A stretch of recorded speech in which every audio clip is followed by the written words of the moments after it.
Mr. Speaker, I want to thank you for giving me this opportunity to speak, but more critically to congratulate you for your election as Deputy Speaker.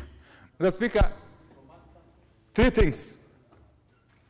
Mr. Speaker, this country owes a great appreciation to the gallant sons and daughter, the three gallant sons and one daughter of the Supreme Court of Kenya.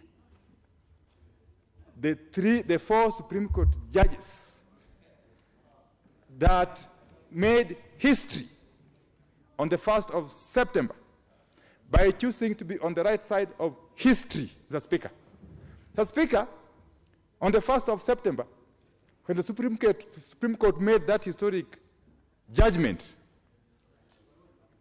when the Supreme Court made that daring judgment, Mr. Speaker, that was one of the boldest attempts at slaying the dragon of impunity. Mr. Speaker, the questions we need to ask ourselves following the ruling by the Supreme Court is, one, was the election of August 8th bungled? The answer is yes. Did the Supreme Court make a determination that there were irregularities and illegalities committed by officials of the IEBC? The answer is yes. Mr. Speaker, the other question is, were there specific officers in charge of various dockets within the IEBC who are responsible for these transgressions? The answer is yes. Are these specific officers known by names?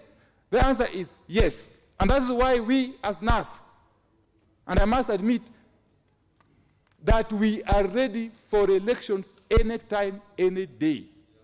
In fact, even if elections were called today, we are convinced that NASA, under the Right Honorable Raila Amolo Odinga, would win, and would win resoundingly. Mr. Speaker, the reason why the IEBC was adamant to open the servers as directed by the Supreme Court was pure and simple.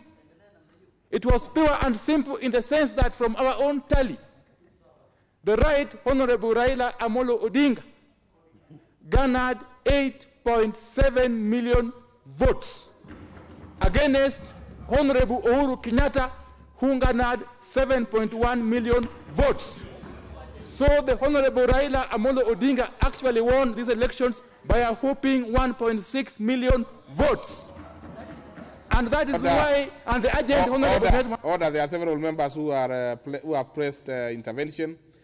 Do we have, Honorable Kanyi, you want to contribute? You have any... Yes. Honorable Speaker, I want to comment on Honorable Opiyo's many comments. It's a point of order, is it? Is it a point of order? Point of order. When he said that the three judges the judges for Supreme Court made history, he also forgot to congratulate His Excellency President Uhuru Kenyatta for being the first president to accept the nullification of... Yes. Honorable Jaguar, that's actually a point of argument. Yes. So that's a point of argument. So I will give Honorable Sanko. You have made your point, Honorable Jaguar. You also want to know where he got the tallies. The one Thank you, Mr. Speaker, sir. It's okay. Let's hear Honorable. Thank you, Mr. Sanko. Speaker, sir. That's okay. This is an honorable house. We cannot be cheated on figures that we don't know they are based on what. If somebody say 8.7 million, where did he get the 8.7 million? No. This is an honorable house. We cannot be treated with figures that are cooked by individuals, that they take them, I don't know from where. Because there is nowhere that is written that Raila got 8.7. The only thing we know is that Raila got 6.2 million. No, I am a point of order because the honorable house cannot be... Order. Now, you see, Honorable Sanko did very well, and you prosecuted your point of order very well. The only problem is you extended it to be a debate, because what you had done is to challenge actually Honorable Wandayi on the issues of figures and facts. Now, so you did that. You did that properly, but now the problem is you digressed So I will treat it like you have been heard, and therefore Honorable Wandayi will proceed and be heard. But now, Honorable Wandayi, don't bring figures, especially if they are not authentic. Mr. Speaker, you know my honorable colleagues are still learning the ropes. But I equally get entertained. Though I'm surprised, like Honorable Sankok and Honorable Njago have learned the ropes fast. But I get entertained. Because they have able to pick something from you. So proceed. Can I proceed? Really, so you have 2 minutes to No, 4 minutes, Mr. Speaker. No, it can't be 4. Mr. Speaker, 4. Mr. Speaker, what I need to say is that if, for instance, we can look at the rules and regulations of the Supreme Court and make it possible that if a determination is made that actually the petitioner did win the elections, then the Supreme Court would perhaps have the powers to declare him the winner. By now, we would have had the Right Honorable Raila Odinga declared the president, and we wouldn't have to go through this other election. Mr. Speaker, we must insist, given the grave findings by the Supreme Court, and given the fact that the officers who bungled these elections are known by names.